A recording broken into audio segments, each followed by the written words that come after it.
Joining me now, one of the senators who was able to grill the CEOs, Marsha Blackburn, just in fact wrapping up her questioning. And Senator, I had the volume down, but I saw that hand moving. So it looked like you were pretty fired up. What was the gist of your conversation with these gentlemen, and what did you take away from it? Charles, our frustration with these guys is that they have double standards. You know, it's like Jack Dorsey said, world leaders need access to his platform. So I asked him in the Commerce Committee hearing if he considered Donald Trump to be a world leader. He has censored Donald Trump 65 times. But he has not censored the Ayatollah for shouting death to America on his platform. So I went through a list of countries and showed how they acquiesce to state-sponsored censorship in these countries. But here in our country, who do they censor? Americans who are exercising their free speech. These guys have proven that they will not be accountable. They will not accept responsibility.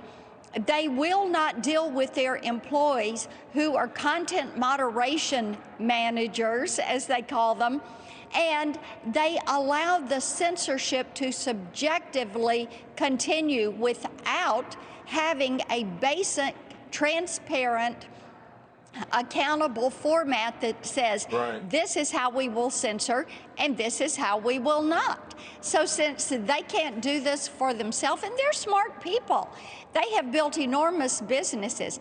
It is just they do not have the discipline and the willpower to regulate themselves. It is going to be up to us to regulate them.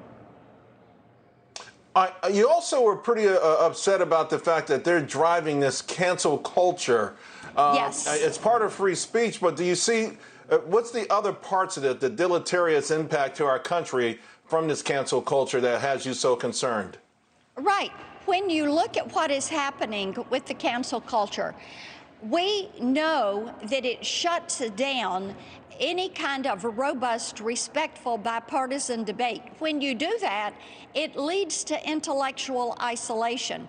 When you do that, it leads you to only one viewpoint can prevail or be tolerated or open for discussion.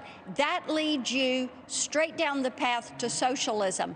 These guys have got to get their content moderation policies under control. As I said, they've proven unable to do it, so we will have to do it for them.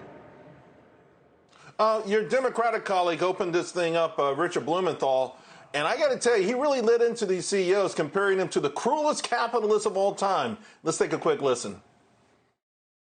So you have built terrifying tools of persuasion and manipulation with power far exceeding the robber barons of the last Gilded Age. Now, I got to tell you, I think the so-called robber barons actually ushered in the industrial age, the consumer age, and widespread prosperity. I thought it was an odd comparison because in many ways, these folks are much richer, much more powerful, and in many ways, Senator Blackburn have had less of a positive impact on society. Well, what they are doing is refusing to accept risk and responsibility, but they are reaping all of the reward in the form of controlling eyeballs, being paid for the number of eyeballs that they control every day.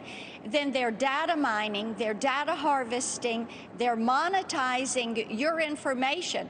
They are monetizing your virtual you, and they're enriching themselves off of that product that they're selling, which is you.